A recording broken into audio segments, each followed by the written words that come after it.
अस्सलाम वालेकुम जी, मैं हूं ज़िया बलोच। सामीन, तहरीक इंसाफ से उसका इंतखाबी निशान जो बल्ला है वो वापस ले लिया गया है। उसके बाद डिस्कस हो रहा है कि कौन कौन से ऑप्शंस हैं। इस हवाले से मैं एक पहले व्लॉग कर चुका हूं, लेकिन मेरी कुछ रात गए आईनी माहिरीन से बात हुई और उन्होंने एक बिल्कुल नया पहलू जो है ना बताया है, जो मैंने कहा कि मैं अपने सामीन के सामने, नाजरीन के सामने रख दूं और कौम के सामने भी रखा जाए, ताकि ये एक ऑप्शन ये भी मौजूद है। और दूसरा, इमरान खान इस वक्त मुश्किल में है या नहीं है, असल सूरत हाल क्या है। देखें, ये आमतौर पर कहा जाता है कि इमरान खान इस वक्त बहुत ही शदीद मुश्किल में है जनाब, और कभी भी ऐसा नहीं रहा। मेरा इस वाले से नुक्ता नज़र ज़रा मुख्तलिफ है। मेरा ख्याल ये है कि इमरान खान उस वक्त सबसे ज़्यादा मुश्किल में थे जब वो ज़मान पार्क में अपने घर बैठे हुए थे और रोज़ाना उन्हें आकर नई नई तौजीह पेश करनी पड़ती थी। उन्हें अपने पब्लिक को मोटिवेट करने के लिए, उनको साथ मिलाने के लिए रोज़ाना 1 से 2 वीडियो पैगाम जारी करने पड़ते थे, और नई नई कोई उनकी ख्वाहिश होती थी कि कोई नई बात लाई जाए, कुछ ना कुछ नया लाया जाए, ताकि अपने वोटर्स के साथ इंटैक्ट रहा जाए और उनके साथ वाबस्ता रहा जाए।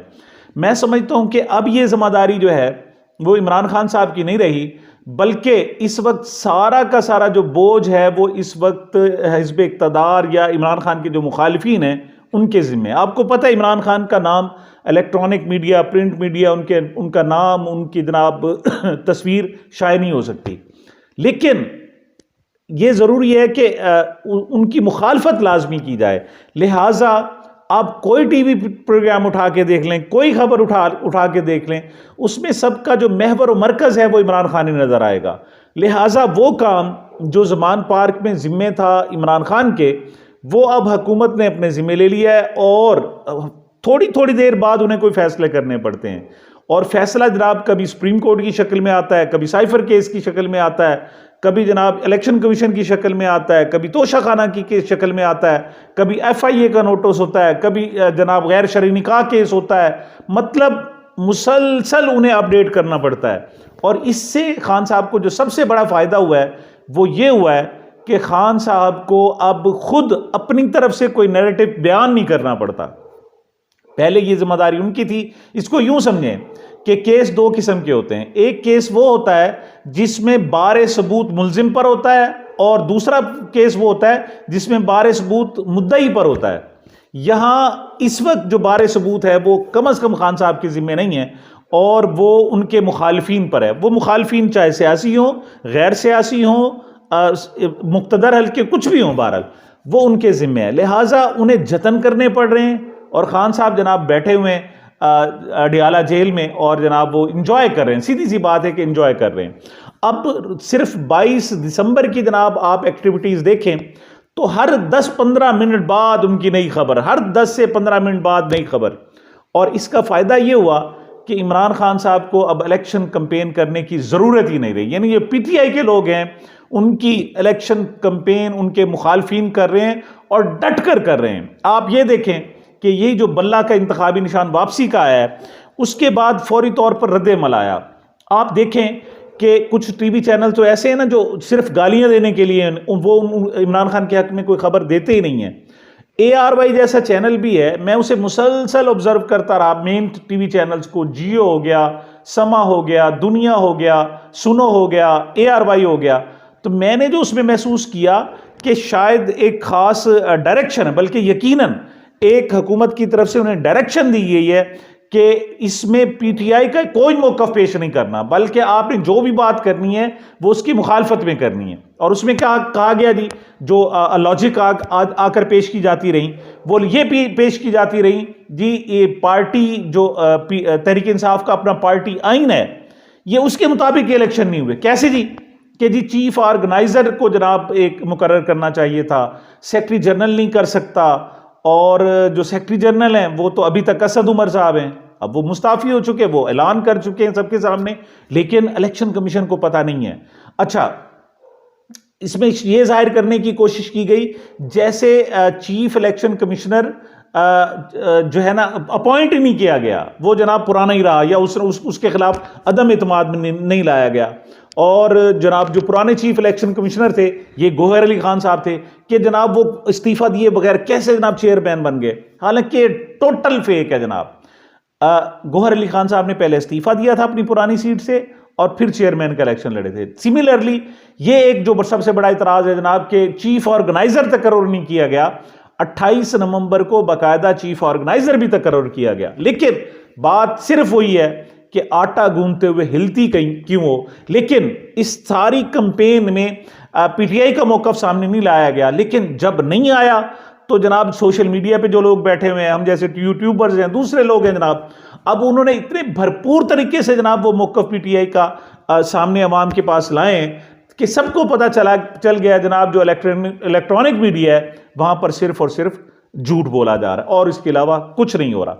इलेक्शन कैंपेन खान साहब की हो रही है, उन्हें नए नए जवाब भी तराशने नहीं पड़ते, नए नए तुक्के, नए जनाब जुमले, नए जनाब नैरेटिव, कुछ किसी चीज की जरूरत नहीं है। खान साहब की इलेक्शन मुहिम उसके मुखालफिन जो है इतने जोर और शोर से चला रहे हैं कि उनकी अपनी जो इलेक्शन मुहिम है इसमें वो जनाब दब कर रह गई है। अब वो नई बात क्या थी जनाब जो मैंने देखे, इसमें जनाब बल्ला जो इंतखाबी निशान है वो वापस लेने, उनके जनाब सबसे जो बड़ा मकसद है वो ये है कि कोशिश करने के बावजूद भी खान साहब को मैनेज नहीं किया जा सका अभी तक वो कंट्रोल नहीं हो सके। और खदशा ये है कि अगर बल्ले का इंतखाबी निशान रहा तो पार्टी इस तमाम तर जबर और फिस्तायत के बावजूद बड़ी पार्टी बनकर उभरेगी और तमाम जो एजेंसी हैं सबके सब ने जनाब हुक्मरानों को आईना दिखा दिया। उन्होंने कहा जी कुछ भी कर लो, आपकी सारी चालें नाकाम हैं और खान साहब के लिए जो अल्लाह ताला की तरफ से चाल चली जा रही है वो इस वक्त कामयाब जा रही है। ऐसे में जनाब आखिर फैसला किया गया कि आखिर पकड़ा कैसे जाए, इसको संभाला कैसे जाए। तो किसी ने जनाब उनको मशवरा दिया है कि कराची मेयर कराची तर्ज का जो इलेक्शन था उसी तरह करा लें। भाई क्या जो ही ये फर्ज करें इनकी सीटें बढ़ जाती हैं पीटीआई की और ये जनाब अक्सरियत में होते हैं, तो आपको एक काम वहां करना पड़ेगा कि पीटीआई के आधे से ज्यादा लोगों को तोड़ना पड़ेगा। उसके लिए दो तरीके हैं, या तो तोड़कर जैसे मेयर कराची तर्ज का इलेक्शन था उसमें जनाब आप उन्हें इलेक्शन में वोट ना डालने पर मजबूर करें, लेकिन ऐसा नहीं हो सकता। अगर वो वोट नहीं डालेंगे तो दूसरी तरफ जनाब उसमें तो ये था ना, लिमिटेशन नहीं थी कि जनाब आप कम वोट भी लें, इसमें जनाब कम अज कम लोग वोट लेना जरूरी है, यानी 50% से ज्यादा वोट लेना जरूरी है, लिहाजा वो फार्मूला कामयाब नहीं हो सकता। दूसरा फार्मूला ये था कि जो ही इलेक्शन हो जाए उसके फौरन बाद जनाब पार्टी में दरारें डाली जाए और जनाब फॉरवर्ड ग्रुप बना लिया जाए। उसके भी इम्कानात कम थे, क्यों, लोग उस वक्त जनाब 2-3 दिन सिर्फ होंगे और इनमें फॉरवर्ड ब्लॉक बनाना बहुत मुश्किल हो जाएगा। आखिर तवील गौर गौस के बाद ये फैसला हुआ कि उनको बल्ले का निशान ही ना दिया जाए। इससे 2 फायदे होंगे, एक तो ये होगा कि जो लोग जीत के आएंगे वो इंडिपेंडेंट होंगे और इंडिपेंडेंट को गिरफ्तार करके उनकी पार्टी तब्दील कराना, जहाज चलाना, फलां चलाना, जनाब टैंक चलाना, तोप चलाना, ट्रक चलाना और उनको काबू करना, छांगा मांगा की सियासत, उन्हें लाड़काना ले जाना, लाहौर ले जाना, रायविंडे जाना बड़ा आसान हो जाएगा, या किसी भी पार्टी के जिम्मे थोप देना आसान हो जाएगा और उस पर जनाब इतना हम पर भारी बोझ नहीं आएगा जितना कि पार्टी के मुंतखब कैंडिडेट्स को जनाब तोड़ने में आएगा।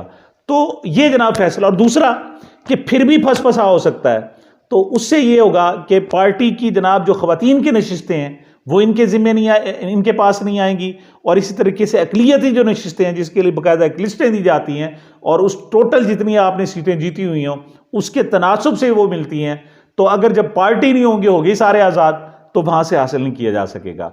तो लेकिन वो कहते हैं जी खान साहब ने तैयारी की हुई है और अल्लाह ताला रास्ते वैसे भी निकाल देता है। पहली बात तो ये है कि आज यानी 23 दिसंबर को उम्मीद है कि ये चैलेंज कर दिया जाएगा, वरना 25 को ये 26 को जो है ये लाजमी इलेक्शन कमीशन के इसके फैसले को चैलेंज कर दिया जाएगा।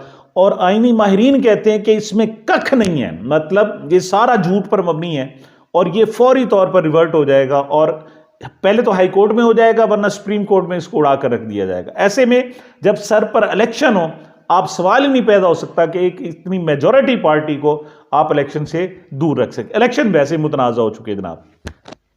तो एक तो ये हाल है जनाब, और दूसरा फर्ज करें ऐसा नहीं भी हो सकता, तो फिर भी पीटीआई के पास ऑप्शन है। वो क्या है जनाब?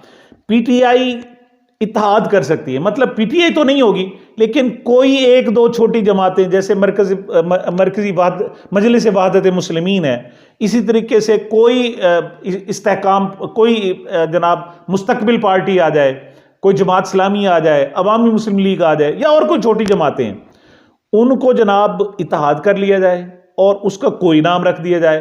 पाकिस्तान इंसाफ इत्तेहाद रख लें, तहरीक इंसाफ इत्तेहाद रख लें जनाब, कोई भी आप नाम रख लें जिसमें इंसाफ भी हो और इत्तेहाद भी हो, या कोई और भी हो। और सबसे बड़ी बात यह है कि अब चूंकि पीटीआई का सिंबल नहीं रहा बल्ला, तो उस इंतखाबी इत्तेहाद के लिए वो बल्ला आप हासिल कर सकते हैं, और जो पेरेंट पार्टी होगी यानी पीटीआई होगी, वो उस पर एतराज़ नहीं करेगी, तो उसको जनाब इंतखाबी निशान मिल सकता है। देखिए, पार्टी जो होती है उसकी एक रजिस्ट्रेशन इलेक्शन से पहले ज़रूरी है कि एक ख़ास मुद्दत से पहले पहले रजिस्ट्रेशन हो, तो उसको जनाब अलहदा सिंबल दिया जाता है, निशान दिया जाता है, और उसको एक्सेप्ट किया जाता है। लेकिन पाकिस्तान का जो आइन है उसमें इत्तेहाद के लिए कोई शर्त नहीं है कि जनाब आपने 2 महीने पहले इत्तेहाद कर लिया तो होगा, वरना नहीं होगा। इंतखाबी निशान अलाट होने से पहले पहले आप इत्तेहाद कर सकते हैं, और उस इत्तेहाद के लिए कोई सिंबल भी आप ले सकते हैं जनाब। तो ये एक नया ऑप्शन है जो मैं समझता हूँ खान साहब के पास, यानी अदालती जंग लड़ने के बाद के अलावा एक और ऑप्शन है कि वो इंतखाबी इत्तेहाद की तरफ जाएं, और कोई 2-3 छोटी पार्टी, 2 पार्टियां काफ़ी हैं इत्तेहाद के लिए, इसके लिए ज़्यादा ज़रूरत नहीं होती। तो उन 2 पार्टियों के ज़रिए जनाब वो फिर एक नया नाम भी ले सकते हैं, और उसके लिए जो बल्ले का सिंबल का निशान है वो भी हासिल किया जा सकता है। इसके बाद भी ऑप्शन ख़त्म नहीं हुए, उसके बाद भी पीटीआई के पास, इमरान खान साहब के पास ऑप्शन बी भी मौजूद है और सी भी मौजूद है, जो अभी तक रिवील नहीं किया गया। तो ये जनाब मैंने कहा कि मैं नाजरीन के सामने और ख़ास तौर पर माहिरीन जो हैं उनके सामने ये ऑप्शन रखूं कि इंतखाबी इत्तेहाद की सूरत में कोई रजिस्ट्रेशन के लिए वक्त की ज़रूरत नहीं है, और किसी वक्त भी इत्तेहाद किया जा सकता है। सामीन, ये मेरी अब तक की गुजारिशात थी। मुझे, मेरे चैनल को अपनी मोहब्बतों और दुआओं में याद रखिएगा। मिलते हैं छोटे से वक्फे के बाद।